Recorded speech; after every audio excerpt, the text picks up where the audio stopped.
ज्या निष्ठुर, क्रूर आणि राक्षसी अशा वाल्मिक कराडने संतोष देशमुखांची क्रूर हत्या केली, अशा व्यक्तीबद्दल कुठलीही भावना असणारा माणूस याला माणूस म्हणता येणारच नाही. म्हणजे वाल्मिक कराड यांची सगळ्या प्रकारची दहशत, त्यांच्या बंदुकीची दहशत, त्यांच्या गुंडांची दहशत, त्यांच्या टोळ्यांची दहशत तब्बल 5 महिने आपण बघितली. संतोष देशमुखांची हत्या कशा क्रूर पद्धतीने झाली त्याचे फोटो देखील आपण बघितले.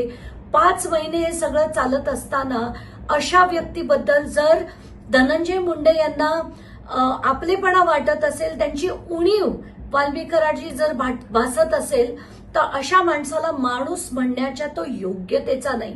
आणि अशा माणसाविरुद्ध आता परळीच्या जनतेला ठरवायचंय. कारण तुम्ही मी लढणार, विषयांवर लढणार, पण भोगावं हे मात्र तिथल्या जनतेला लागतंय. आणि आत्ताच्या घटकेला मला तर परळीच्या जनतेला सांगायचंय की खबरदार तुम्ही यांना परत कधी निवडून दिलं तर, आणि हे सगळं थांबवण्याचं आता तुमच्या हातात आहे आणि ते तुम्ही लवकरात लवकर थांबवा. बास झालं हे. अशा माणसाची जर यांना उणीव भासत असेल तर मला खरंच म्हणजे चीड येते या सगळ्या गोष्टीची.